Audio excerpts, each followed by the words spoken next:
Namaste students. Have you ever wondered about this? You go to the market and the price of potatoes is up. But at the same time, maybe the price of petrol has gone down a little.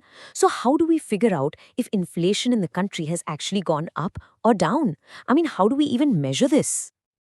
Well, the answer to that big question lies in a very powerful statistical tool called, you guessed it, index numbers.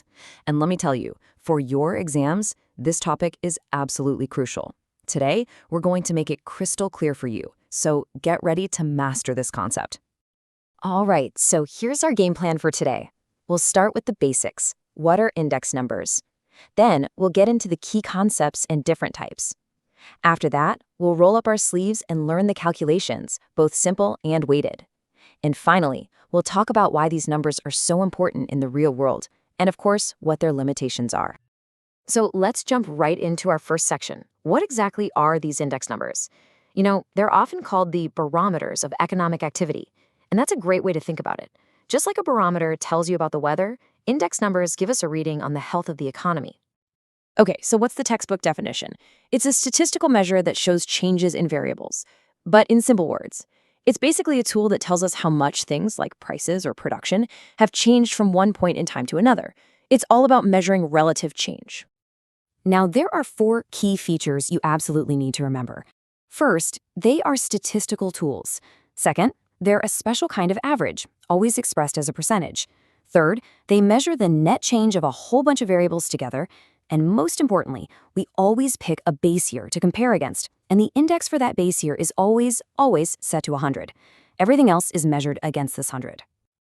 All right, before we dive into the math, it's super important to understand some key terms and their symbols. Think of this as the alphabet of index numbers. Without knowing this, the formulas will look like a foreign language. Take a close look at this table. The base year, which we denote with an O, is the year we're using for comparison. The current year, denoted by 1, is the year we're calculating for. So P0 is the price in the base year, and P1 is the price in the current year. Similarly, Q0 is the quantity in the base year, and Q1 is the quantity in the current year. Really get these symbols into your head, because every single formula is built on them. Now, let's talk about the different types. Broadly, there are 4 kinds. The price index, well, it measures changes in price. The quantity index tells us about changes in physical volume, like production. The value index, which is just price times quantity, shows changes in total value. And then you have special purpose indexes, which are created for a specific reason, like the Sensex or Nifty for the stock market. Let's get to the practical part, the calculations. We're going to start with simple index numbers. They're called simple for a reason. In this method, we give every single item equal importance. Look at this formula on the screen. Don't let it intimidate you. P01 just means the price index of the current year, 1, compared to the base year, 0. That symbol that looks like an E is sigma, a Greek letter that just means the sum of or total. So sigma P1 is the total of all prices in the current year, and sigma P0 is the total of all prices in the base year. You just divide the current year's total by the base year's total and multiply by 100. It's actually that easy. Okay, let's see this formula in action with an example. So, we have 4 commodities. 2010 is our base year, so those are our P0 prices. 2015 is our current year, our P1 prices. Step 1, add up all the base year prices. 20 plus 60 plus 100 plus 40, that gives us a sigma P0 of 220. Now for step 2, add up the current year prices. 30 plus 80 plus 130 plus 60, our sigma P1 is 300. Now we just plug those numbers into our formula. 300 divided by 220 times 100. And what do we get? 136.36. But what does that number actually mean? Remember how the base year is always 100? Well, an index of 136.36 means that in 2015, the overall price level for these items increased by 36.36% compared to 2010. See? Simple.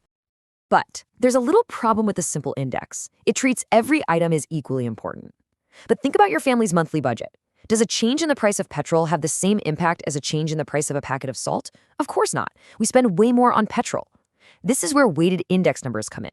Here, we give different items different weights based on their importance. Now, there are 2 main methods for this, Laspeyres and Paches. Understanding the difference is critical for your exams. Lasper's method uses the quantities from the base year, Q0, as the weights. It focuses on the past consumption pattern. Pache's method, on the other hand, uses current year quantities, Q1, as weights, focusing on the present consumption pattern. And here's a little trick to remember them. L for Lasper's, L for last year's quantity. P for Pache's, P for present year's quantity. So, how do you calculate Lasper's index? It's just 4 simple steps.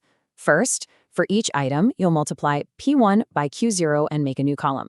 Second, you'll multiply P0 by Q0 for another column. Third, you add up both of those new columns to get your totals, sigma P1 Q0 and sigma P0 Q0. And finally, you just apply the formula. Let's apply those steps to this example. We're given P0, Q0, and P1. Our first job is to create the P1 Q0 column. For commodity A, that's P1 30 times Q0 4, which is 120. For B, it's 20 times 5, which is 100, and so on. Next, we make the P0 Q0 column. For A, that's P0 20 times Q0 4, which is 80.